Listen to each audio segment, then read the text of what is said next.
Good evening, everybody. I know some people are still joining us, but I just wanted to start the evening off just by saying an absolutely huge welcome to you, just as you're logging in and joining us. You can see on the screen the members of the Global Strategic Leadership Group. It sounds a little bit posh. Basically, we're the people that get together in DMs and try and figure things out. We are absolutely delighted you're able to join us for our first online global Unconference. We're a little bit nervous about it. I'm going to do a sort of a little PowerPoint in a minute, and then I'm going to hand over to a few of the members. But just to get us started, I'm wondering if everyone would just like to say hello. So I'm going to sort of, the trouble is I've got people arranged on my screen that maybe not be in the same order as you. So I'm just going to start with saying, Lisa, would you like to say hello? Hello from Canada. Natasha? Hi everyone, I'm in London, should be in Qatar. Palm? Hi everyone, I'm in Jersey, and lovely to have you all here this evening. Vivian? Hello everybody. Such a level of expectancy out there, and we really hope we're going to be able to meet it. We're delighted you could join us. Liz? Yep, Switzerland calling, and I'll be in Italy tomorrow. Fingers crossed. Properly, it's like Phil Collins at Live Aid. It's brilliant. Half the audience, no idea what I'm talking about. I love it. Jules? Hello everybody, really excited to be here. Very disappointed we can't do it live, but actually it does mean we can include more people, so that's really exciting to have Canada and Switzerland and Qatar kind of, so brilliant. So welcome everybody. I hope it's going to be a fantastic Unconference. I'm really excited. Brilliant. And I'm obviously I'm Kezia Featherstone, and I'm here sat in my little house in Birmingham, and I do apologize if my dogs get a little bit excited later on. Because we're doing everything from home, there may be some disruptions this evening and obviously over the weekend. If you are tweeting this weekend, please simply use the hashtag #WomenEd. There's no extra additions to that. We are just hashtag #WomenEd. As always, we are consistent. I'm just going to go through a few little points, and then I'm going to hand over to my colleagues. We are now in 19 countries with 30 networks globally. It's a fantastic achievement, and very much down to the hard work and dedication of some of the women that are joining us this evening. Apologies, I've gone too far. Already we have a complete nightmare. Oh, where is it gone? I'm just going to go and do it this way. Apologies. Already there's technical issues. It's because I'm in charge this evening. Okay. I would like to say a huge thank you to Lift Lessons, who are our partner for the weekend, and without whose support we wouldn't be able to achieve what we are this weekend. Do go and check them out. Fantastic community and brilliant people that are running that. You're going to see more of these things over the weekend, but here is our community tree. It gives you some indication about what we are about. We are a strategic group, but also we run at country and regional level. We are running 4 challenges, 4 campaigns at the moment. Very, very important, and they are at the centre of this weekend. Just to get started, if you are presenting this weekend, just remember we are recording the session. Add your Twitter name in your video image. If you are presenting and you're not yet on live, please mute your microphone. But also we are running a Menti, an opportunity for you to feedback. So if you go to menti.com and enter that code, you will be able to give your answers at any time over the weekend, and that is across the entire country. Please participate by sending in messages to the chat. We'll be talking on Twitter, we'll be talking on chat. We're doing as much as we possibly can. Now, I don't want to necessarily sort of go through too much more of this. What I do want to do is I want to hand over to Palm and Natasha and Lisa, who are our newest members of the strategic team. They are sort of strategically placed around the country, and they're just going to talk about why it's more important now, more than ever that we are global. Thank you. Thank you, Kezia. A great start to the Unconference. So why do we need Women Ed more than ever now? Well, over the past 5 years, Women Ed has changed so much for women in education. It has highlighted the gender pay gap, highlighted the issues with leadership and women at the top and the lack of representation there too. There's been lots of hope, but there is still work to be done. And the global challenges that face us, and that's all of us, are still very much present. They affect us regardless of our race, our sexuality, and of course, the gender issue is still very prevalent even today. COVID has highlighted that, of course. It's perhaps brought into stark relief some of the challenges that women face, particularly during lockdown, the domestic sphere being kind of coming to the fore, and women feeling that perhaps their lives were more challenged in a way that perhaps wasn't the case for people that didn't feel those additional pressures. More than ever, we need global collaboration to bring us together and remind us of our strengths. More than ever, we need global communities that show we share vulnerabilities and superpowers, and that we are the same no matter where we are. And in a world that still sells little princess t-shirts and big boss t-shirts for boys, we need networks that lift women, raise our spirits, and show them what they are capable of.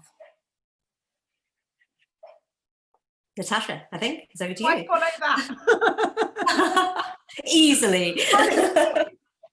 So as Palm has said, I mean, one of the main reasons that I felt it was so important to not only follow Women Ed, but to join as a strategic lead was the fact that I felt like there was so much more for us to say, so much more for women in education to put out there and support each other. And I feel like Women Ed is the most amazing platform to do that. I feel like as soon as I found Women Ed myself, it had a huge impact on me, my own leadership, and how I felt about being a woman leader in education, and I wanted to be part of that. And I know that everyone here this evening, everyone that follows Women Ed, and that's women and men, know that this following has a huge impact on all of us, and feeling like we're part of a network makes us feel stronger.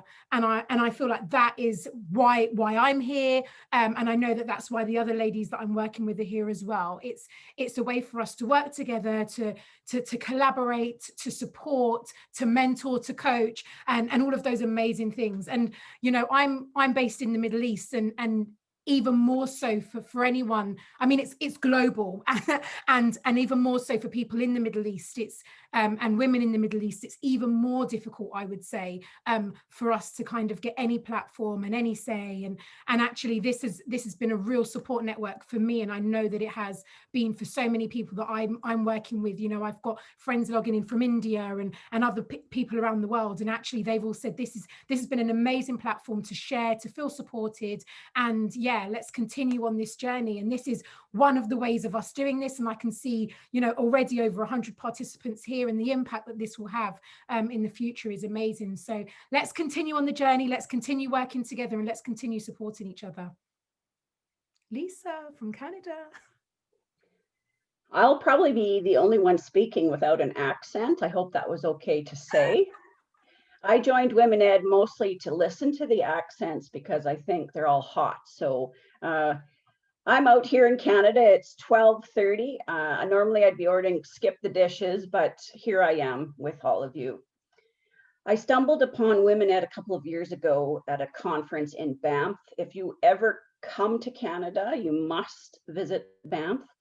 And I was truly one of those females that did not understand gender bias. I did not understand misogyny.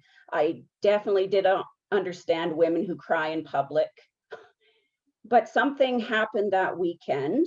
Hannah Wilson was there, and it was the right message at the right time. And I jumped on board. I became a regional leader for Alberta, I'm a new global strategic leader. And why do we have to do this? Why do we still have to fight this shit? Because we're 50% of the bloody population. That's why we still need to be paid as equal as men. We need to fight benevolent sexism. I face that in my workplace every single day. I do not need to be rescued or saved. I also do not need to be assaulted for my gender. And women, unknowingly, who stand up for each other, stand up for every single woman who comes along after her. So I'm delighted to be a part of this weekend. I will be up at 2 a.m. each Saturday and Sunday, I think, with or without supportive gear. I cannot guarantee, but welcome. Thank you for welcoming me. And ladies, grab a chair. That's brilliant. It's fantastic to have been able to welcome 3 amazing women onto the global strategic team. As you know, the strategic team has changed many times over the last 5 or 6 years, and you know, it's just one of those sort of crazy beasts that sort of slightly changes shape every now and again. I know some people have been reporting in the chat that there's a few issues with Menti already. I can see Vivian there. It's almost like, you know, when you see the BBC News and there's people behind typing furiously, she's having a go at sorting that. What I'm going to do now is I'm just going to sort of go back into our PowerPoint, if that's all right, and just update a few people, just so that we are ready to go with our first webinar with Kate in a few minutes. So apologies that we will try and get that Menti link sorted. Our mission, as you know, is to empower more women in education to have the choice to progress on their leadership journey. This is something we've been dedicated to for 5 years now.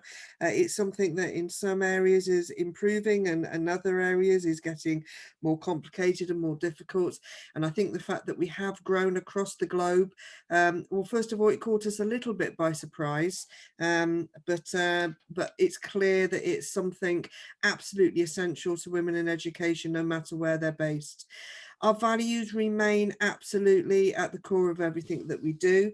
We talk about them as the C's: clarity, communication, connection, confidence, collaboration, community, challenge and change. And that is what the Unconference is about. A conference is where you go to be talked at, where you don't know anything and you're talked as if you don't know anything, and you are talked at by people that are the experts. An Unconference, which is what we are running, everybody comes in as equals and we all learn from one another. Sometimes people talk, sometimes they listen, but everybody goes away with something. And I really hope that if you're only joining us for part of the weekend, or if you're going to dedicate yourself to the entire thing, a little bit like a box set, and you're going to binge on it, then I hope that you have a wonderful time over the next couple of days. Our 4 campaigns, as I alluded to earlier, is the increase in representation and leadership roles. That was our first campaign, and the ones that we've joined more recently onto it is to increase diversity and representation of women in leadership roles, to advocate for flexible working practices, and to reduce gender pay gaps. It's always shocking when you see what the gap is in education, particularly in the UK, and how high up we are on that list of industries with unfair pay. All of the panels this weekend focus on one of those 4 campaigns, and we're all leading one of those campaigns, we're all participating in them, so I do hope that you're able to join us for them. Big plug. Our book, 10% Braver, a lot of the people joining us over the weekend, both to speak and to listen, contributed to it. The new one is out in December. You can pre-order it from Sage Corwin, the publishers, and that's got even more collaborators, and it has loads of stories about people being 10% braver, with the idea that the more that we share our stories, the more that we share our message, the more that everybody else can learn from that and be a little bit more brave themselves. Should you wish to contact us over the next few days, or in future in general terms anyway. We have a website. I keep referring to it as the new website, but it's not a new website. It's just the website, a little bit easier to use than the old one. So do go and have a look at it. In addition to that, we send out a newsletter. If you haven't signed up to that, then make sure that you do. We're obviously on Twitter, Facebook, we have a YouTube channel, we have an Instagram account, and we've even got our own Spotify playlist. So if you feel like some motivating music, then go and find out about us and everything else like that. It's lovely. Dance around the kitchen, dance around the bedroom, dance around the classroom. It's all good. Hopefully we're fixing the Menti, but our questions this weekend are, how are you going to be 10% braver? We'd like to know how you're going to go away after this weekend and put what you've listened to into practice, the conversations that you hear, the conversations that you take part in, the people that you meet, obviously virtually and online. How are you going to be 10% braver? Right. I'm just going to get ready for the next session. In a very short period of time, we're going to be joined by Kate, and Kate is going to start us off with a webinar, Are You a Leader? I can see her joining us in now. We unfortunately do have a very poorly Hafiza, so she's unfortunately not going to be able to be presenting her website this evening, but at 8:10, some of the global team will be answering questions and just talking about what next for Women Ed. And then after that at 8:30, Julia and Lizana will be on another webinar, diversity and governance. Following that, the midnight slot, as we like to call it, the wonderful Jill Berry is joining us to find the balance across your career. And Jill's very graciously written a blog for us recently about that move from deputy headship into headship, following an event about a month ago.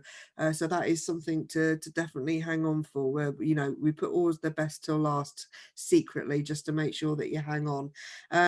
It's going to be a wonderful evening. We're absolutely privileged that you're going to be with us.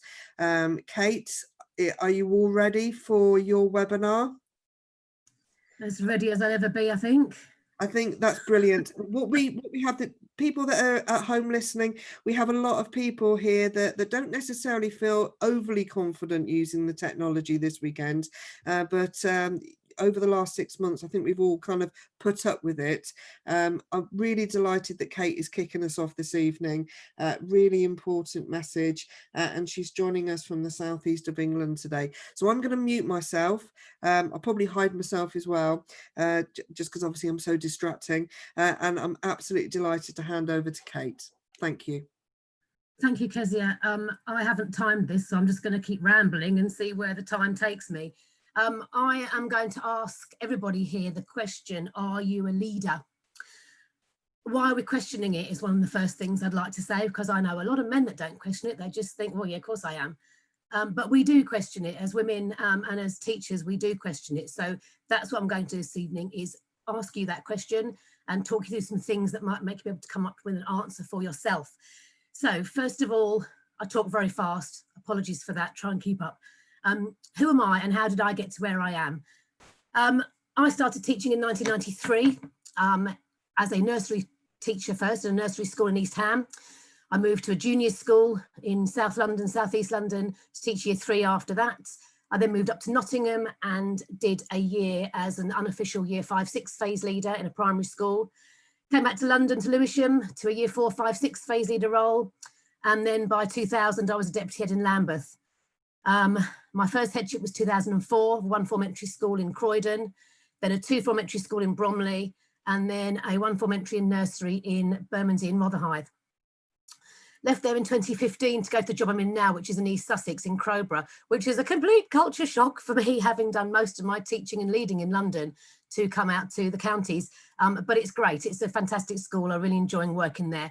I've got 2 sites, and I have taken on a 3rd school for a short time to help the local authority out, and I do some consultancy work as well. So that's my journey in a nutshell. What I'd like to ask you all to think about for a moment is, why are you or why would you like to be in a job within education? What do you want for the children or the students or even the adults that you teach, that you educate? Have a think about that. You can write some words or phrases down if you'd like to, but just have a think, you know, when you've got that class of kids in front of you, especially at primary where you've got that one lot of 30 for the whole year, what is it that you want for them? What do you want to give them? And we did this with our staff a little while ago, and we were doing some work on coaching. And we had things like, we want them to be loved, we want them to be cared for, we want to develop them, to stimulate them. We do want them to get good results academically, but we also want to make sure the whole child is educated and developed and made the best they can possibly be. You know, it's motherhood and apple pie. Who's going to disagree with that? But the things that you've written down, or the things that you're now thinking about, I believe, is what you would also want for the people that you would lead. You are already a leader. I could stop talking now. Are you a leader? Yes, you are. That's the end of it. So I'm going to unpick this little bit, because I really strongly feel that if you can hack it as a good teacher, you are already a good leader. So I'm going to unpick it. Now, most of my comparison is going to be primary, because that's where my experience is. But while I'm talking through these things and talking about leading, I'd like you to think about your classes of kids, or the people that you were thinking about when you were thinking about what you want for them. Because it really is exactly the same as what you want for the people that you lead. So if I think about staff that I have worked with, and every staff body that I've had in every school that I've led is a group of people of different ages, different experiences, different cultures, different everything. They're all different. And you know what? That's just the same as having a class of kids. It's exactly the same. You've got people who can teach better than other people. Just like you have some children that can do one thing better than other children can. You've got some people that held back, maybe with a disability or something else that means that you've got to make things equitable for them. You've got people who perform better than others. You've got people who perform better on the day of an observation, and those that perform better day to day. Good every day is outstanding, in my opinion, which is just like having a class of children. You're responsible for their development. You want every single member of staff in your school to develop as much as they can, as much as they want to make them the best teaching assistant, admin assistant, caretaker, teacher, senior leader, whatever role it is they do. You want that as a leader, for them to do that, the same as you do when you have a class of children or a class of students. You have to deal with them when they are absent, or when they have sickness, or when they're bereaved, or when they've had a really bad weekend, or when things are just going really badly for them. And you want, just like you do when you've got a class of kids, you want to make it better for them. You want to make sure when they come to school, it's their safe place, just like you do when you've got those kids. And if you have that desire, you are halfway to making it for them. Yes, there's things that are awful that you have to deal with, like disciplinaries and capabilities and redundancies. And that is the real downside of leading. It's the downside of being a leader for your people, because it's very hard to remove yourself from the process and the person. And just like the children in your class, you know, when you've got that child you've worked really hard with and they've made such progress with their behaviour, and then they lose it on the playground one lunchtime. It's exactly the same when you have to deal with the staff and the disciplinary, because you might be able to see why they've done that thing that they did wrong, or it might have been a complete accident, and somewhere along the line, some process or protocol or policy tells you have to do it this way. And you're stuck behind a system where you know that if the system were different, you could help them better. It's exactly the same. It's very similar working with governors. You work with governors as a school leader, and it's just like being a class teacher working with your SLT, because everybody's got a boss. You know, nobody is solely in charge of their entire kingdom or domain. Nobody is. And that governing board is there, regardless whether you're in an academy or a local authorities maintained school. That board is there to regulate things and make sure that things are done properly. So you still have a boss. It's no, you know, you can't think, oh, well, I must get to be the head because then I can do what I like and it won't matter. You've still got that boss, just like you have an SLT when you're a teacher. I'd even go as far as to say that if you are thinking about your SLT and thinking, well, actually, I wouldn't have done it like that. I'd have done it like this. You're probably already leading the school in your head. It's people, some of my staff who I know don't want to be leaders, could be if they wanted to, but don't want to do it, will often say things to me like, oh God, I couldn't do your job. I'm so glad I haven't got your job. And you think, yeah, they're glad they haven't got my job, and they probably don't want to do it. Doesn't mean they couldn't, but they don't want to. It's the ones that I can see them thinking, oh, okay, you didn't like that, are you? Oh, I didn't like that. I think, yeah, you need to go and find your own school and do it yourself, because you'll be brilliant at it. Governors make demands on me. My governors make demands on me. They have done this week to the nth degree, as you wouldn't believe, just like your SLT will to you. And I've had good governing boards, bad governing boards, all sorts of different governing boards, and individuals, and there are fantastic individuals who are a nightmare, just like you get on your SLTs. But you learn how to cooperate with them, and you learn which battles you're going to pick and when you're just going to suck it up and when you're actually going to put your foot down, just like you will be doing with your SLTs in your school. Because I also know that while they might put me through the ringer sometimes, my governors have got my back. They really have. If push came to shove, they have my back. And I would hope that your SLTs are the same with you and that you would feel like that. But it is exactly the same kind of relationship. It's similar with parents, just on a wider scale. You still get complaints from parents as a class teacher, the same as you do as a head. Oh, I've got a fly on my desk. It's just that it's a slightly different forum. They're expecting a bit more from you as the headers than they are from a class teacher sometimes. But they're still really important, and that's exactly the same. What ends up happening as a head is you have to deal with all of the complaints rather than just the few from your class. But again, if you cultivate a relationship with your parent body, like as you do as a class teacher, then you will already have most of those complaints licked because they will trust you. It's the same relationship. Similar thing when you have a parent consultation as a class teacher. It's no different to when I'm sitting on the PTA or we're talking about with parent governors about what we might want to do to improve the school. That relationship that you build with those parents is exactly the same as a leader as it is as a class teacher. And it's the same with the community. It's just you get a bigger piece of the pie with the wider community as a head or as a school leader. You get to see them all. I mean, when I was a class teacher, I used to have responsibility for music. I was the person that took the choir to sing at the music festivals. So I knew people in the Bromley Youth Music Trust. I knew people that organised the carol singing at Christmas. I knew the people in the local elderly people's homes because we take the choir to sing there. I knew that section of the community. As a head, you know far more of that section of the community. It's the same relationship, but on a bigger scale. So that's kind of unpicking why I think being a class teacher is just like being a leader. You lead those kids in your classroom every day of the week. That is what you do. You say, this is what we're going to do. This is how we're going to get there. This is what I want you to learn. This is how we're going to do it. This is what I will accept. This is what I won't accept. It is very, very similar. So can you do it? That's the next thing, because it's all very well me sitting here saying, oh yeah, it's exactly the same. But I know just from my piano playing, I can sit in front of a school full of 400 kids and play the piano and I'm fine. Put one adult at the back and I go to pieces. So actually doing it, can we do that? Can you do that? Well, there's two things I'd say to ask yourself. A, can you do it? And secondly, can you convince others that you can do it? Because that's the getting your foot in the door and that's the beginning of it. And for that, it depends what sort of leading you want to do.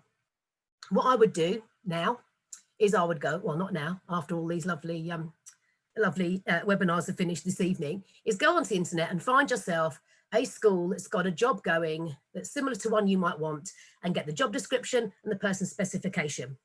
Because the job description will tell you what you have to do. And you can go down every single line of that and say, can I do that? Yes. Can I do that? Yes. Can I do that? Oh, not sure yet, might need a bit of training. Can I do that? Oh no, that's my weak spot. Can I do that? Yes, I can. And you can evaluate for yourself how much of that job you could actually do. And then you take the person spec, which is what you're like. That's what I always think of it. Can you do it? And what are you like in terms of doing that job? Can you therefore convince others that you can do it? And again, go down and say, well, do I do that? Have I done that in the past? what have I done that I could say to a panel in an interview, well, I did this and this was the impact it had. Because that's what's going to make you believable. That's what's going to make them say, yes, this person can do it, she can do it, and we're going to give her that chance. So examine your motivators, of which there are 4, in my opinion: why, what, when, and who. The why is why are you wanting that job? Why do you want that specific job? Why do you want to leave the place you're at now? And that might not be because you don't like your school or you don't like the place you work. It might be because, I know in a school I worked at before, there was nowhere for people to go with their career because we had these 3, how should I put it, old duffers stuck in these 3 jobs until they retired, and they weren't ever going anywhere. And the staff coming up underneath couldn't get into those jobs and used to have to leave to go and get a job at that leadership level. And that used to frustrate the hell out of me because I was losing these fantastic teachers because they needed to go somewhere else and do it. Is there a staff restructure coming up at your place? There may well be. That is a good time to look out for leadership opportunities, because some of these posts, especially if they're new, have to be advertised, and you can use your experience in the place that you know to try and for that kind of opportunity.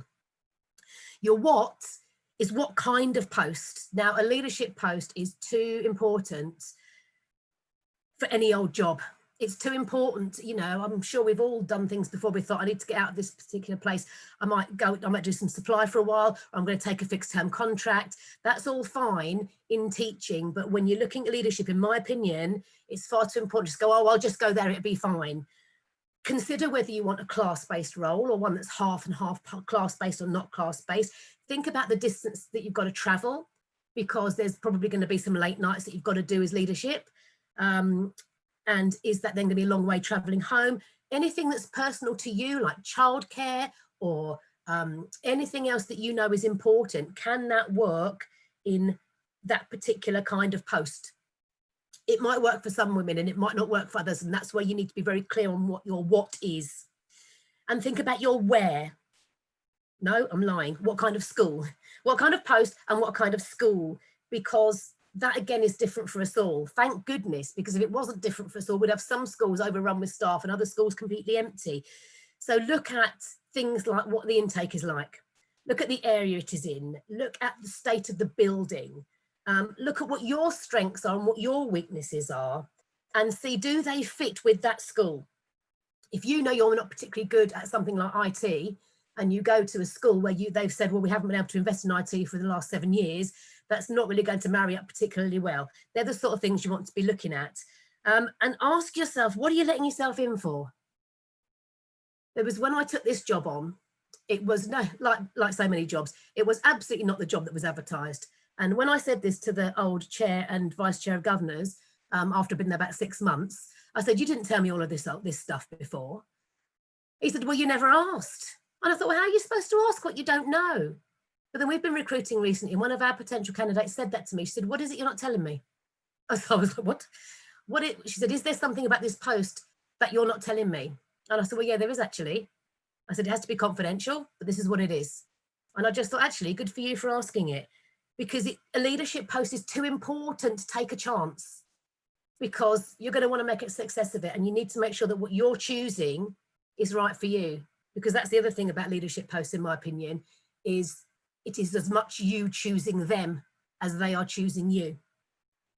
So the where, and there's 2 parts to the where. It's not just geographically where is it and how close to your house is it. It's the where is that school on its own journey. Because if you, depending on what you want to get your teeth into, and depending on what kind of leader you want to be, is going to depend. If that school is in a particular place on its journey, it may not be the right time for you to join it. Do you need that school, and does that school need you?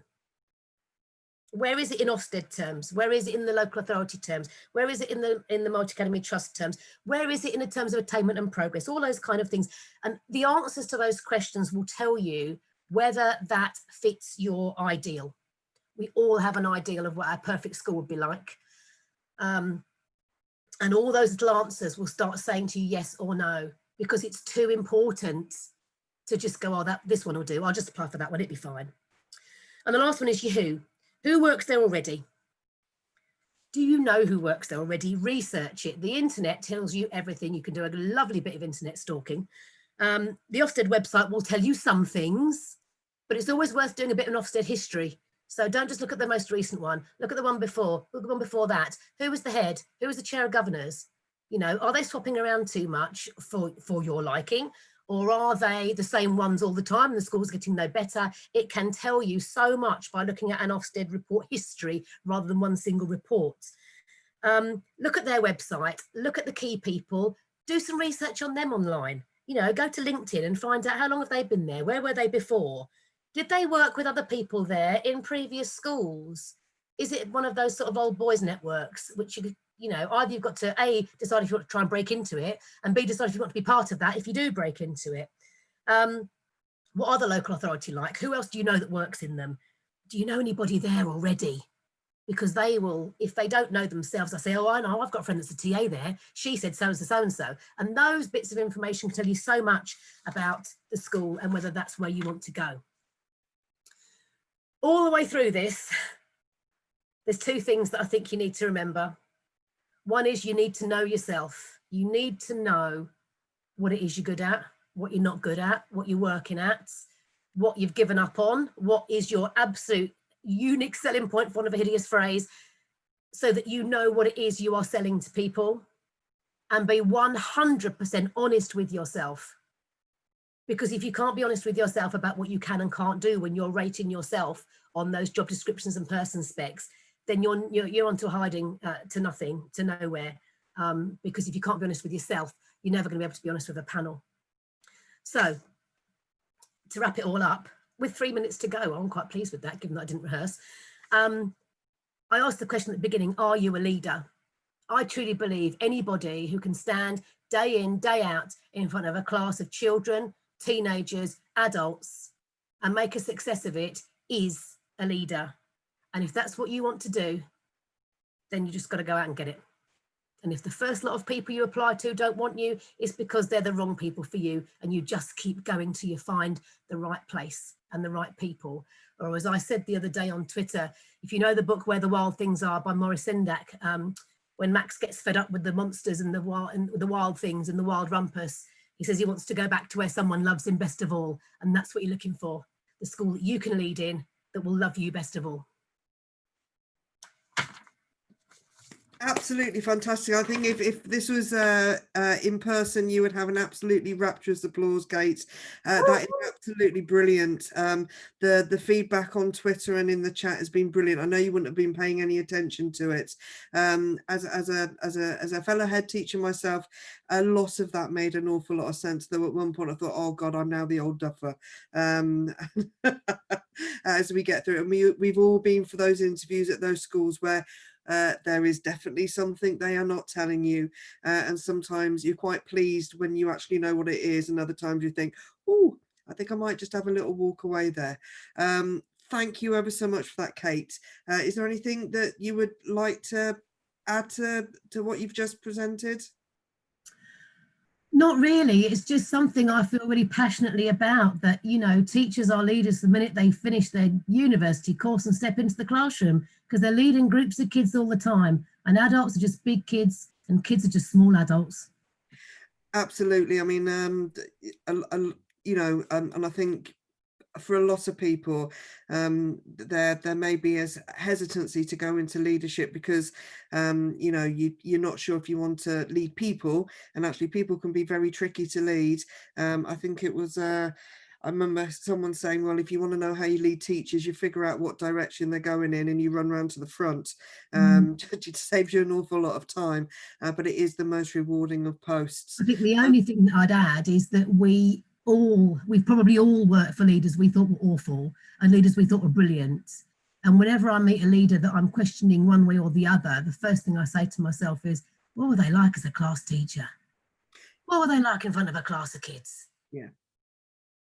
Absolutely, and I think you've made a fantastic start to the Unconference by really setting the tone for, you know, you are leaders we are leaders, and everyone will find a role and a score in which to do that leadership. So thank you ever so much, Kate. I'd just like to say You're also thank you welcome. for running to time.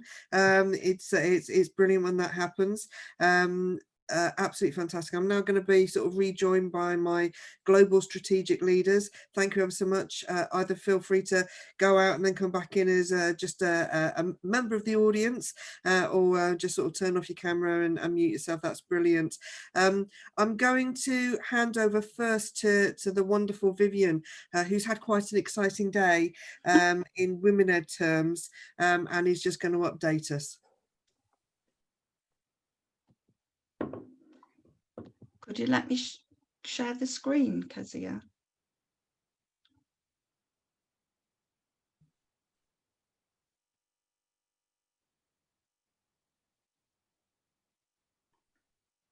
She thinks that look of confusion and the thumbs up, I'm suggesting she thinks she has. I think I've now done that, Vivian. See if you can give it a go now.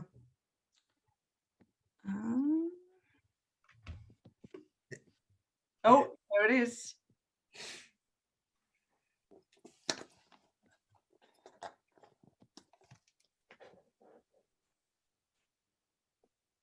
I feel very inspired by Kate's first session. Oh, it's brilliant. Real kind of discussion about the idea of leadership, which, I mean, after your couple of days, I imagine, Jules, that's probably been really, really relevant after all that talk about leadership. Yeah, because we do with the leadership course that I think Vivian's going to talk about is it is a lot of models and, you know, textbook and research, but actually what I found with Kate, it was very real, and that's exactly what it is, I think, a lot of the time. So you have to remember to bring back that reality, don't we, of what we're doing day to day. So it was fantastic.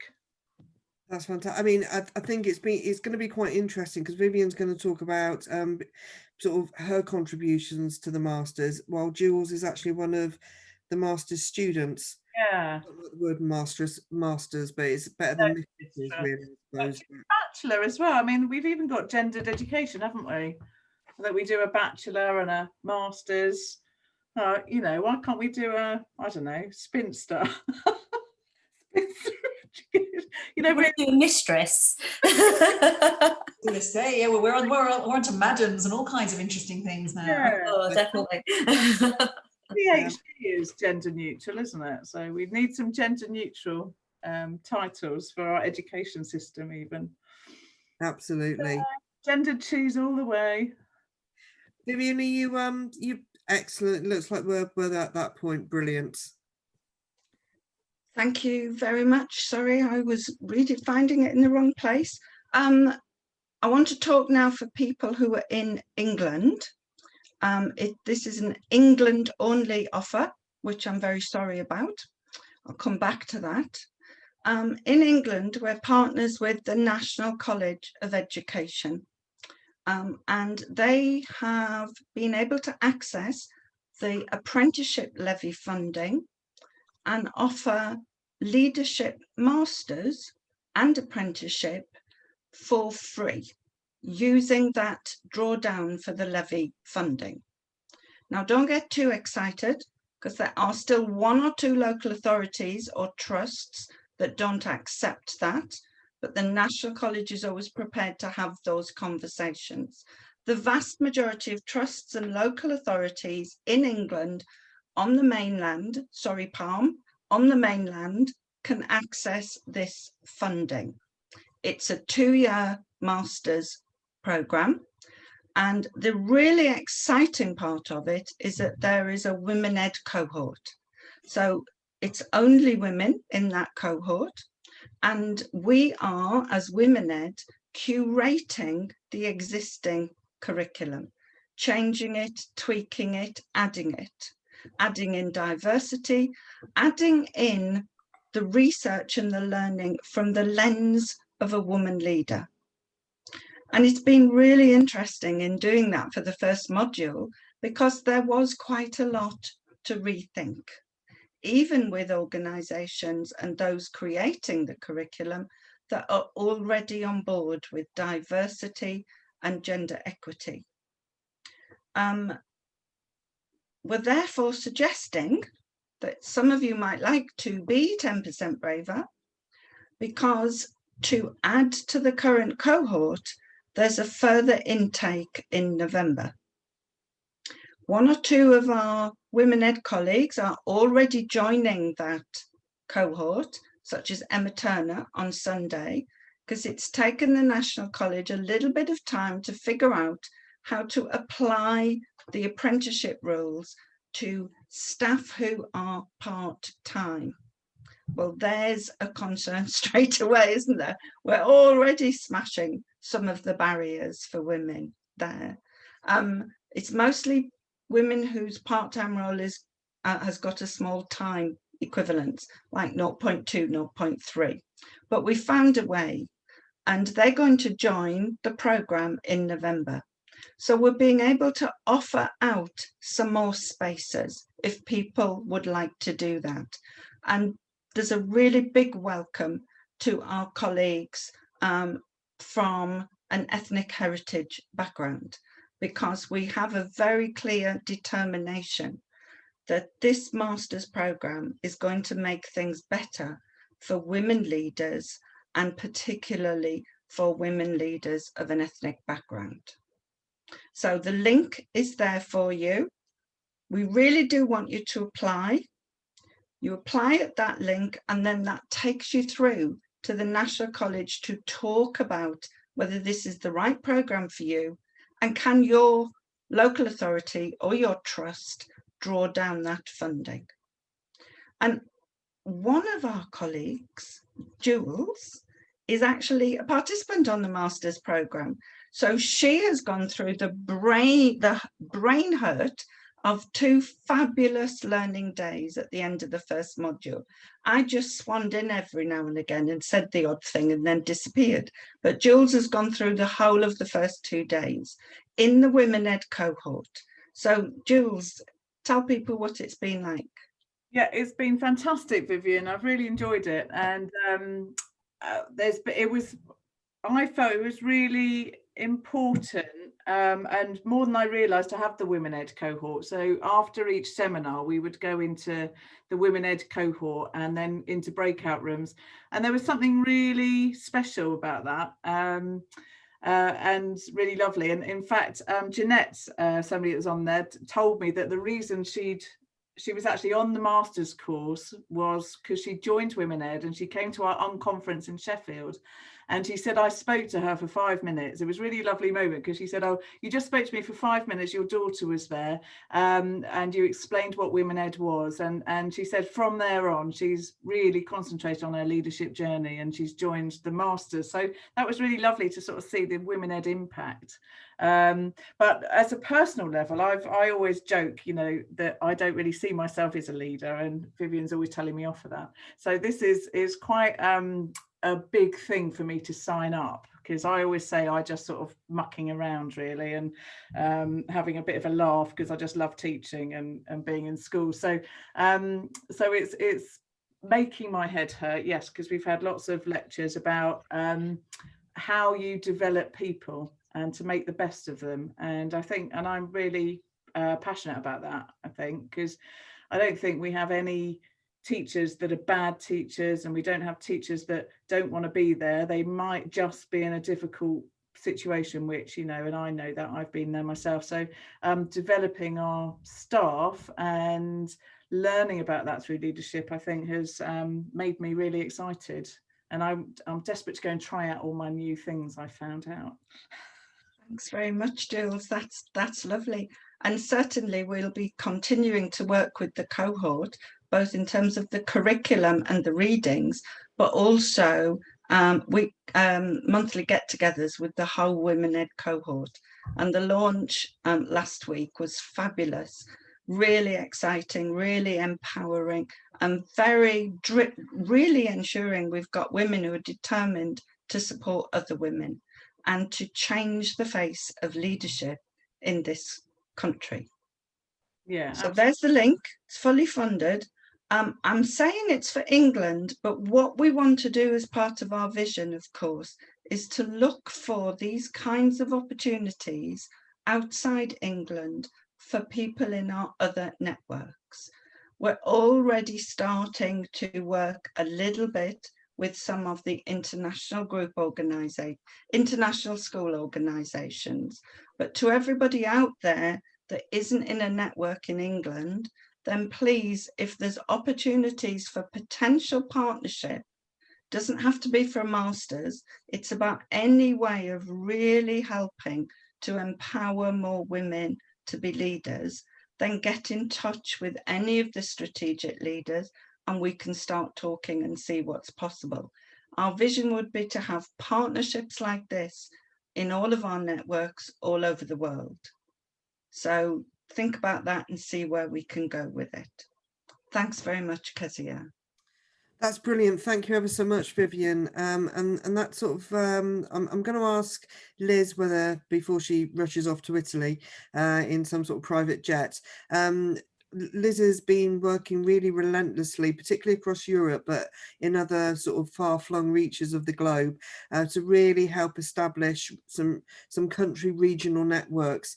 And I'm just going to ask Liz if she'll just give us a bit of an update on that, because it has been some phenomenal opportunities that Liz has been able to sort of develop on behalf of Women Ed. Well, I feel a little bit like Jules, that I kind of feel like I muck around a little bit and I hang out and talk with a lot of people. But we've got an amazing group of network leads, country leads across Europe, continental Europe now, because of course we're all Brexit and all. So in real Europe. And then we have in Asia as well, growing networks. So we have, for example, I can see Angeline's in the house tonight. Angeline is from Germany, and Germany is the second country in the world to have to develop regional networks, just the same as England has. And that's really quite significant to do that at a ground level that makes sense for those communities and is really owned locally. So it just shows how powerful those core messages that we have and how they translate right across. So yeah, we've got Germany is incredible, and again, amazing women leaders who are willing to step up and want to step up and create regionalized networks within their areas. We also have, I've just been looking down the list now, I can see we've got Prague, so Czech Republic's in the house. We've got Italy, I'm going to miss somebody out, I always do, then I get into trouble. But the Netherlands, I'm in Switzerland, of course, mustn't forget Switzerland. Switzerland launched last year. And they're all over, and I can see the Women Ed US is in the house as well. I'm not responsible for them, but they do all kinds of amazing things. So we have an amazing growing network. We also have, Vivian alluded to the international school side of things, which is one part of the work that we do, because many of our teachers in Women Ed travel around the world because we're a global profession, and they take Women Ed with them, which is amazing to watch and learn. And so we're working, Angeline and Kyra. So Kyra's in Spain. They've been working with ECIS, and they've launched a special interest group with ECIS. And they're now doing their heart-to-hearts. We'll have a specialist series specifically for teachers who are interested in international education. So loads and loads going on, and we'll just keep going on about it, really. So yeah, watch this space. And yeah, like I said, I'm ready. It's actually, can I just say, it is half term for us in Switzerland. Today we break up. We started in August, so we've earned our stripes. And so yeah, so I'll be heading to hopefully to Italy, you know, COVID willing and masks, all the rest of it. And I'll rejoin everybody tomorrow. That's fantastic. Thank you ever so much for that. It's always a privilege when we're joined, but we were originally just a few sort of secondary school English teachers that got together one afternoon, and it amazes us that we are joined by our colleagues in primary and in early years and in FE and in HE and now around the world, and it really does highlight how important women looking after one another is in order to stretch and challenge everybody that is in the profession. And of course, coming up next at 5:30, we've got some governors talking about the importance of governance, the absolute sort of the beating heart within a school, although not all teachers are totally aware of that. Certainly in my past, I've been a governor, I've been a chair of governor, I've been a MAT trustee, and it actually just the process of being in those roles is a fantastic piece of professional development, and you realise quite how much of a difference that it makes. After we have Julia and Lizana, we have Dr. Jill Berry.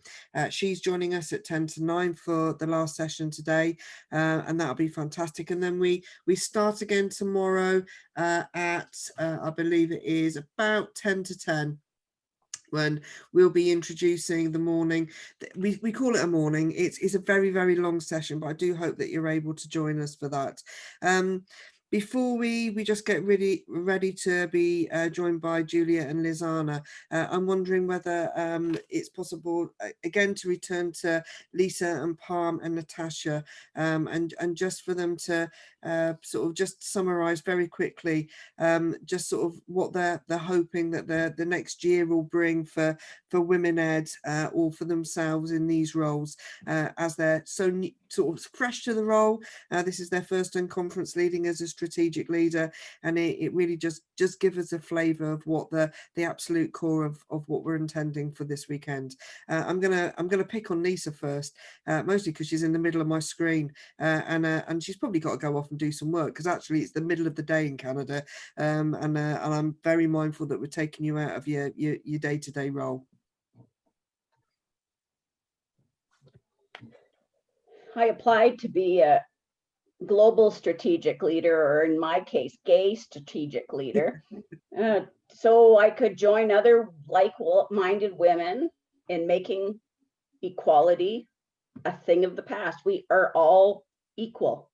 And if I can help Canada join along with the UK and across the globe, then that's what I want to do. But I joined because I wanted to serve.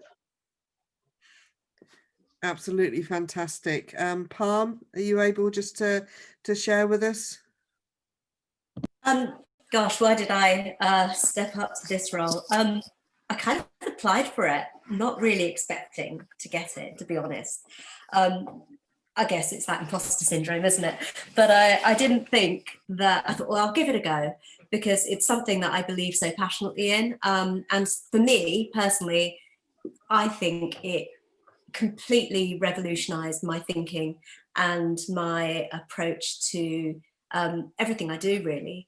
And when I moved to Jersey, one of the things that I did was set up Women Ed Jersey, because I felt it was such an important message to spread and to share. So I'm really hoping that as part of that, we'll set up a Women Ed Guernsey. That's what I'm hoping. I've seen a Guernsey person in the audience. I think Mary Lowry is one of them. And so it would be great to have a Women Ed Guernsey as well. So get the Channel Islands involved. But for me, gosh, I really want to work on all of the 4 challenges that have been set for the Women Ed community. And I'll be talking tomorrow in my panel discussion about increasing representation at leadership level, because I think it's such an important message, and so important in these particular moments and times. You know, you can't be what you can't see, and that's what I've always felt. And for me, growing up, I didn't have those role models, apart from my mum. My mum was my biggest role model, I think. But other than that, just couldn't see anyone. So I felt, yeah, that's what I'd like to do. And I'm really looking forward to that discussion tomorrow. Thank you ever so much, Palm. And not last. Sorry, Kezia, can I just interrupt? Yeah. We're already trending in the United Kingdom. Fantastic. That's I love that. For things like that. That's awesome. And given that Trump has COVID, that's some achievement. Absolutely. We need to knock him off that #1 spot. And with that in mind, Natasha, is there anything you'd like to share? Follow Trump's COVID and the fact that we're trending. Okay, super. Thanks for that, Kezia. Yeah, no, I have to say I kind of ditto both what Lisa and Palm have just said there. I would say from Palm's perspective, certainly about the representation, I would say, you know, for me, that was a big key major issue. And I felt that I suppose when I first kind of became aware of Women Ed and I saw Vivian speaking, it just resonated with me. I connected straight away. And I was like, right, I want to be part of this network. I want to be part of this. And then being in the Middle East, I kind of supported with helping set up Women Ed MENA, and realizing that actually we can make this even bigger than it is. And I suppose, yeah, it's kind of world domination. No, it was, it's just about wanting to spread the word even further and just making sure that, I suppose, I am there in support of anybody that was in the situation where I felt really lonely. And actually, when I started following this group, I felt then supported. And so I wanted to be part of that, and I wanted to be out there supporting others. And you know what I did? I kind of a webinar in the summer, and I had loads of messages from other people, you know, similar to me, that were from the same kind of backgrounds, and just saying, you know what, Natasha, thank you for being there and speaking out. And that then just made me just say, no, definitely we need to continue this. Yeah. So that was where it came from. That's brilliant, Natasha. And I think that segues absolutely beautiful into Julia and Lizana's webinar. So I'm going to hand over now completely to Julia and Lizana, who are going to talk about diversity and governance. You might find that a lot of the GSL will just sort of vanish now. And that's absolutely fine. Thank you for joining us this evening. Have a good trip, Phil, and everybody else. I'll see you soon. Okay, Julia and Lizana, over to you. Thank you.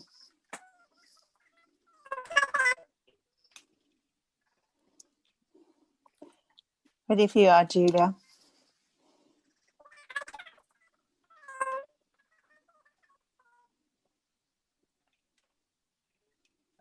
Julia, I think we've got a problem with your video, your sound at the moment. Lizana, are you able to start while Julia just does a little? Yes, I can. Julia and I are going to talk about diversity and governance, and we are hoping to look at the holistic take on what diversity means in relation to governance. And Julia will kick us off by hopefully defining what governance means, and then move from there to then explain to us what the key considerations are. So Julia, I think that yeah, is that okay? Can you hear me now? That sounds like brilliant. Excellent. Kezia, I can't share my screen. Is Kezia there? Can anybody help? Yes, try having a go now, Julia. Excellent. That's brilliant. Right, here we go. Right. Okay, so welcome to this diversity in governance presentation. Lizana and I have become really passionate about this. There is a huge amount of work that is being done out there, and we are two very small cogs in a huge wheel. But we are both very passionate about governance, and obviously about how we can start making our boards as diverse as our school communities. So we're hoping just to go through briefly what diversity is, why it's important, what the state of play is on governing boards at the moment, you know, just what the picture is. And unfortunately, that will just be UK data. But then how could we actually change that? And we will have a brief look at the curriculum. So Lizana, would you like to talk about what is diversity? So we had a little look at all the different definitions in terms of diversity, and we were very keen to look at the full range of what that means. So for us, it means understanding that each individual is unique and recognize our individual differences. These can be along the dimensions of race, ethnicity, gender, sexual orientation, socioeconomic status, age, physical abilities, religion, beliefs, religious beliefs, political beliefs, and other ideologies. Juliet, next slide, please. Yeah. Thank you. And according to QUC, diversity can be defined as, and they state that diversity means it's more than just acknowledging and or tolerating difference. Diversity is a set of conscious practices that involve the following: understanding and appreciating the interdependence of humanity, cultures, and the natural environment. And I think the key word here is interdependence. We rely on each other to make our societies reach and make it work and make it flourish. So it's really important that we actually represent that in governance as well. Practicing mutual respect for qualities and experiences that are different from our own. And again, it's mutual respect and the emphasis on respect and how difference is celebrated. And in governance, we too need to have that representative board to celebrate and also to cherish the difference. I think that's vital. Understanding that difference includes not only ways of being, but ways of knowing. So there's that sense of truly understanding and knowing of each other's difference, but also celebrating that and recognizing that personal, cultural, and institutionalized discrimination creates and sustain privilege for some, but it might also create and sustain disadvantage for other people. And the key is that we impact on each other. And if our governing boards are not diverse, we are not able to represent all the voices, all the skills, and all the different diverse people that we work with.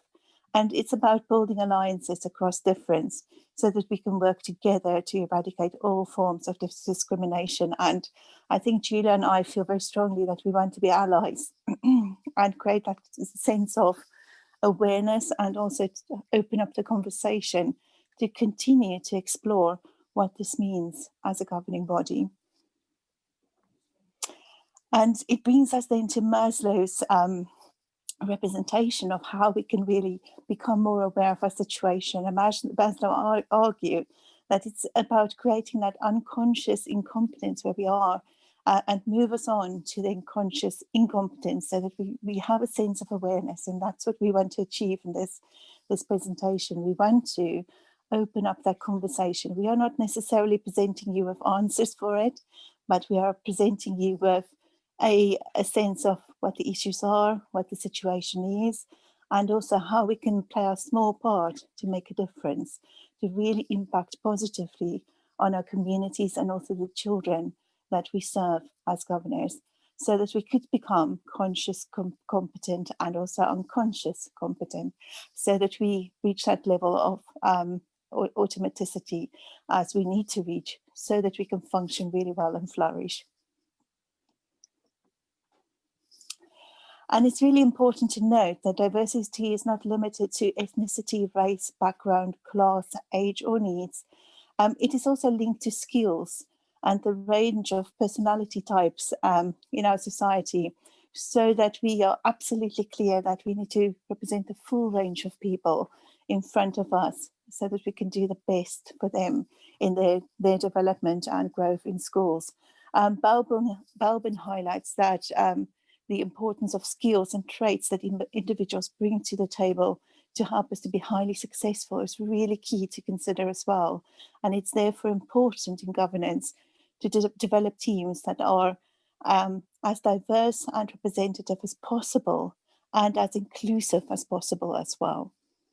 And I think you're right, Lizana, with the reference to Maslow. It is about boards getting to the point where they are unconsciously just competent about it, and diversity is something that is a thread that runs through not only their work but also through the curriculum of the school, to reach out to the communities that those schools represent. Absolutely, Julia, and I agree. I think it's about leaders and governors needing to truly understand their communities. They need to put themselves in the shoes of those they work with to support them well, and they need to listen to truly understand, as Stephen Covey puts it. And I think that is really imperative when we think about diversity and governance, because our children that we work with, and ultimately we look after schools as a strategic wing to ensure that we do what's best by the children and the communities we serve, and they're all so different. And if we don't recognise their voices on our governing boards, we will not be able to make the progress we need to make. And you and I feel very strongly about highlighting the importance of opening that conversation, and also the importance of continuing to have that conversation until we get the balance right for what governing and governors need to look like, and governing boards to make the biggest impact. Absolutely, and I think we'll see through the rest of the presentation that it is very easy to fall into the tokenistic actions of diversity, and it has to be so much more, and the idea of walking in someone else's shoes really puts that very well. And then why is diversity important? So Julia felt that the first bullet point is really key. Diversity makes people of different cultures, ethnic backgrounds, religions, and classes interact and learn from each other. And I couldn't agree more. All our lives would be so much more empty if we didn't have the richness of a varied community. It makes us respect other humans, not just people of our own type, but we also develop empathy towards other humans. And the more we can empathize and the more we can listen, the more we can actually really respond and support in the appropriate strategic way as governors. And Anne Franke, she is the CEO of the Chartered Management Institute, and her book, Gender Balance, highlights the diverse teams have a significantly more positive impact on outcomes of organizations. And I think that's something to take note of. She gives several examples where a diverse team really helps the team to progress and explore all different angles to really move things on. The Chartered Institute for People Development also points out that diverse teams are able to be more responsive to challenge. So in a time of crisis, all the different voices are heard more significantly and more appropriately to make better decisions. And it's therefore important for governance to mirror the communities it serves in a similar way, to understand the needs of those communities better, and that's key. Yes, absolutely. It isn't just having a black face or a disabled body sitting around the table. It is about making sure that their voices are heard and they are representing and reflecting, mirroring the communities that the school hopefully is serving well. The National Governors Association holds an enormous survey every year, and this year, despite COVID, has been no exception. And this year they've actually broken it down into the results and the findings of the survey. They've broken it down into several different reports rather than having to sit and read the whole thing. And it is in the public domain, and I do recommend it to you to actually have a look at what's happening in our governing boards, what governors are thinking, and the aspirations they have. And so thinking about diversity in the wide remit that we've given ourselves this evening, if we look at age, higher proportion of volunteers aged 70 and over than there are aged 40 and under, and even a smaller proportion under 30. Now, you may be aware that NGA have tried really hard to get young governors signing up. Their definition of young is anybody under 40. So there is a huge amount of work to do, because that particular campaign has been going for a while. And so if we think about the second bullet on this slide, young people are underrepresented in school governance. And what it means, if you think about it, the majority of governors have been a long, long time since they were last at school, since they were last experiencing the world that young people are in. So looking at age is really key for an organisation like NGA. We really do need youngsters to step up. And something that they recently, again, the NGA have done is to reach out to school leaders and have tried to get school leaders to become governors. And it was pointed out to me in a meeting on Monday at Bristol Bay Med that actually, once you become a deputy head, you probably aren't going to have the time to be a governor. So it's appealing to perhaps teachers in their third year, so not the early career, the top of early career definition, because that would be ideal. We've had a number of comments in the chat saying that people have found the CPD of being a governor really useful.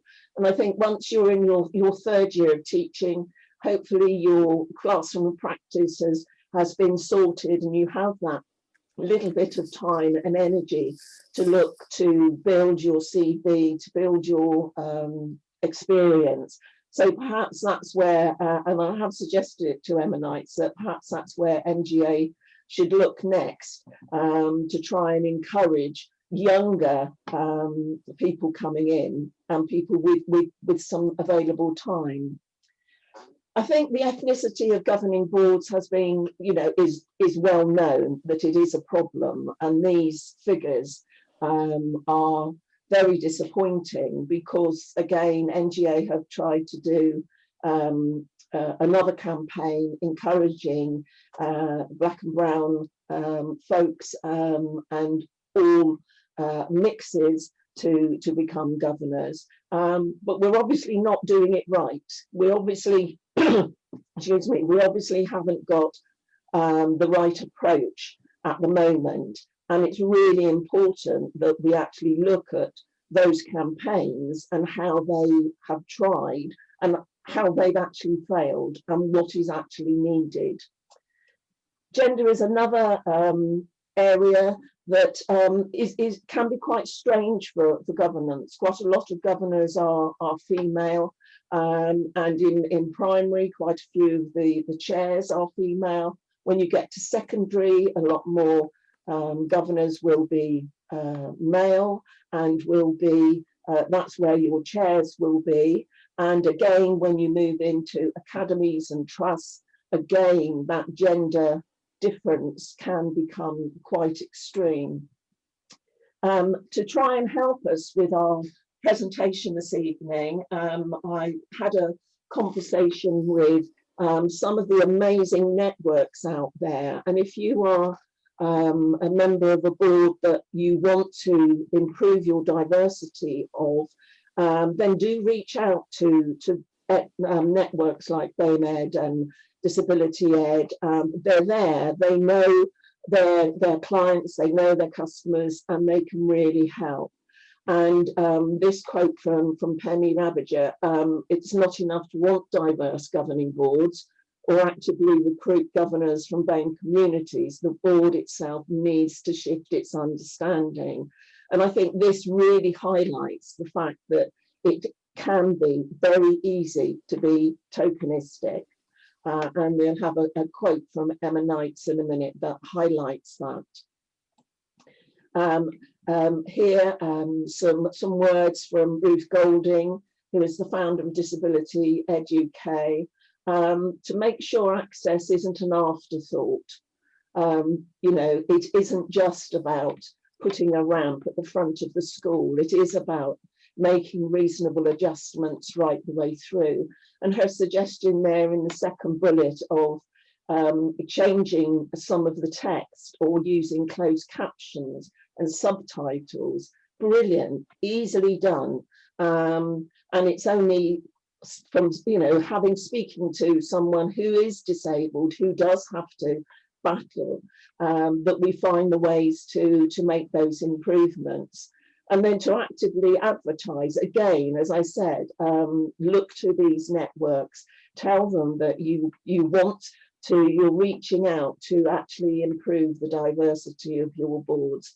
And then I think the last point from Ruth there, that to encourage disabled people, in her case, that adding it to a CV can be huge, and it may well help when it comes to employment.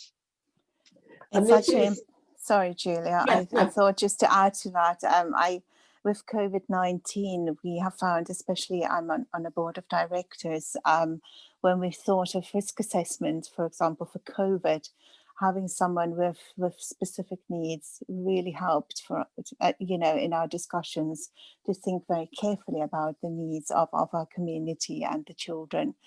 Things we never would have thought of were just raised, and it just made our decisions so much better as a strategic side of things. Yeah.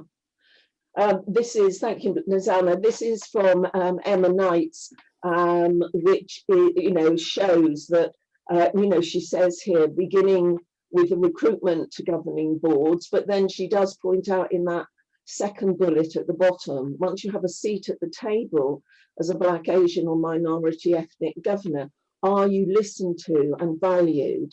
And that goes back to the points that Lizana made earlier. It's about the board understanding the skills and the talents of everybody that is round that table. And saying we value different perspectives is a lot easier than living it if, when the traditional policies, practices and assumptions are challenged. And that's where the challenge does need to come with our governing board. We need to look at those policies and practices and say, are they actually living the vision and values that many schools spend hours putting together? That's lovely. I'm sorry to have to sort of cut in there. Obviously, we know we got very time constraints. Julie and Lizana, that's absolutely brilliant. Really important information this evening. The chat just went wild. I think hopefully we've got a lot of people volunteering to find out more about that. Thanks ever so much. You okay just to stop sharing your screen, Julia? Yeah. Brilliant, that's fantastic. Because I'm just going to bring on board Jill Berry. Thanks ever so much, Jill. I know you've been waiting. Thank you again to Julie and Lizana for that. Do go and have a look on Twitter. I think you're going to find a lot of conversations there waiting for you. Jill, are you ready to go? Fantastic. I'm going to mute myself and disappear again. Thanks ever so much, and looking forward to hearing what you have to say, Jill. Thank you very much. I'm really pleased to be here. I think I've been to every Women Ed Unconference since the beginning. I think they're amazing, energizing, and empowering events. And I'm pleased that we're doing this online and that we're reaching into other countries as well. So hope you're enjoying tonight, and I hope you enjoy the weekend. I'm going to be talking about finding the balance, because it seems to me, reflecting on my life, reflecting on my career, that in so many ways, balance is absolutely key. And I know that finding a manageable, sustainable balance can be challenging in so many ways and in the different areas of your life. So I'm not just talking about managing time, managing workload between the professional and the personal. I'm looking more broadly than that. I'm thinking about our relationships, our focus, our priorities, which can change at different times in our lives, our mental and physical health. If things are out of balance, it can be incredibly destabilizing and stressful. And recalibrating and finding the right balance, I know, isn't always easy. Even recognizing sometimes that things are out of kilter and need addressing can be hard. So those are some of the things I want to talk about tonight. I'm not going to use slides. I'm going naked, as we say. I will write a blog about this later on. So some of the things that I'm talking about, I'll just be able to expand, and keep an eye on Twitter. I'll post the blog in a few days. So giving an example of why I think balance is important. When I'm doing leadership development work, which I do with leaders at all levels of their career, I often talk about how we need in our leadership to strike the right balance of support and constructive challenge. And if you think about it, we do that with children in the classroom as teachers. They need support, but they also need constructive challenge if they are going to be their best. Without the right degree of support and challenge, the right balance, things just don't work so well. So if we don't feel sufficiently supported, we can feel stressed and overwhelmed and anxious and frustrated and angry, and we can end up giving up. But if we don't have some constructive challenge in our lives, in our jobs, in our learning, and this includes children in the classroom, we can feel undervalued and demotivated and bored, feel that we're ineffective, we can be angry. Do they not think that I'm capable of more than this? And again, it can lead to us giving up. So if teachers are struggling with individual children, or if leaders don't have the most positive and productive relationship with some of the individuals they lead, I would always ask them to consider this. Are you striking the right balance of support and challenge with this person in your teaching, in your leadership? And if you're not, do you need to readjust your relationship in some way? And I also say to people, are you getting the right balance from those who lead you? So it may be your middle leader, it may be your senior leadership team, it could be your head. If you are a head, it could be your trust, it could be your chair of governors, whoever it might be who leads you. Are they getting the balance of support and challenge right? And if they're not, if you're realizing, reflecting on this, that you're not receiving that balance, you need to have a conversation. And ideally behind closed doors, calm, polite, respectful, constructive, but sufficiently assertive so that you can explain what you feel is out of kilter and what you need. There was a thread on Twitter a few days ago about some heads feeling that their chairs of governors had not checked in with them since term started. They'd let them get on with it, but there hadn't been a how's it going, how are you feeling, how are you doing, what do you need from me? I know that many governors would have been brilliant this term, and at the same time they're dealing with their own pressures and anxieties.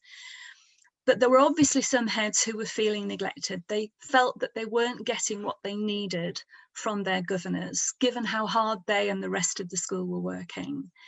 And I said on Twitter, you have to have that conversation, because if you're talking about lack of support to other people, but you're not talking to the people who can make a difference, make a change, it may get no better. So it's just an example of how I think finding the balance is key to success, to a positive sense of well-being and purposefulness. So now I want to stop and ask you a few questions, and I want you to reflect on your own situation. If it helps to clarify your thinking, just jot your responses down. But if not, just think this through. So my first question is this. Where in your life would you say you are currently getting the balance right? Could be at home, at work, outside home and work. But recognize where the balance is right for you, it's working, and give yourself credit for the part you play in that. So where is the balance right?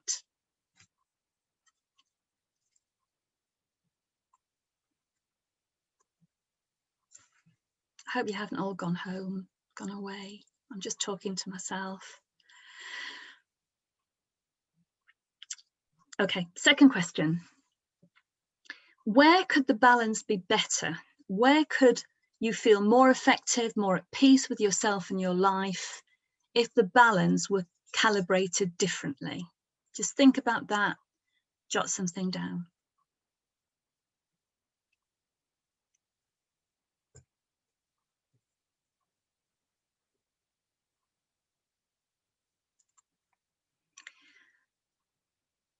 And then my third question is this. What exactly could you do about that? How can you replicate the successful balance in another area? What agency do you have? What actions could you take to make that better? Thinking about balance across your whole career. You may well want different things at different stages, depending on your priorities, your circumstances, your context. That's fine, it's perfectly understandable. I always say never. I used to say I didn't want to be ahead until it got to the point where I realised actually I really did. I never regretted it. It was the best job I did across a 30-year career. Be aware that your feelings may change over time. I used to want that, now I want this. In the future, I may be ready for something else entirely. Don't close the doors yourself. And I want to encourage you tonight just to think more broadly, to look at your professional life on a very wide canvas. And when I was thinking about this, it made me reflect on, you remember when we realized that the lesson probably wasn't the most useful way of thinking about planning and progress. The lesson wasn't quite the right unit. Realizing that if we consider whole sequences of lessons, it's likely to take us further. So it's not just about the individual lesson, it's about the way lessons fit together. And I think your career is a little bit like that. Obviously, we all think about where we are right now. It occupies our thoughts and our energies. But can you see where you are now in the context of the broad sweep of your professional life? What led up to this point? What is your current professional context based on? And what might it lead to?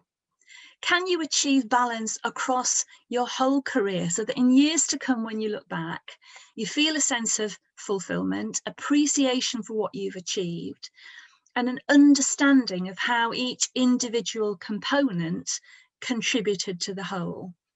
And actually, especially the disappointments, the false starts, the failures, because they make us what we are just as much as our successes do. Just to put this in my own context, so as some of you know, I finished full-time work in education 10 years ago. I stepped down after 10 years of headship and 30 years in 6 different schools. I know that not everyone would want to do that. I was 52 when I stopped, so I'm 62 now. And I know it's not desirable for everybody and it's not possible for some people, but it did actually work for me. And I do meet people who feel quite anxious and stressed about the idea of stepping down from, thank you, Palm, just that chat just flashed up there. Stepping down from a full-time role in education, whatever that full-time role might be.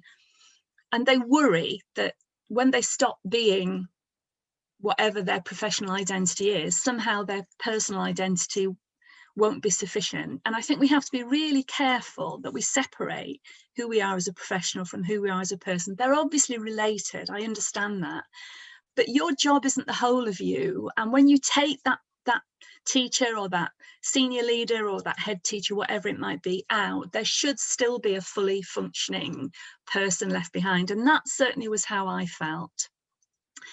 I think time is very interesting. So I was ahead for 10 years. And when I look back, I feel like I was ahead forever. But actually, it's been 10 years since I stopped now. So I have not been ahead for as long as I was. And this seems like 2 minutes, blink of an eye stuff. And I wrote a post about life beyond full-time work. It's on my blog, which is jillberry102.blog.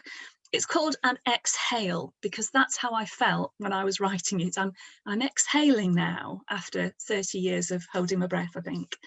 And in that blog and tonight, I wanted to reassure people that life beyond full-time work can be rich and full and joyful. The balance is different, but actually, even stepping down from your full-time role, you may still have years of professionally useful and satisfying activity ahead of you, if that's what you choose.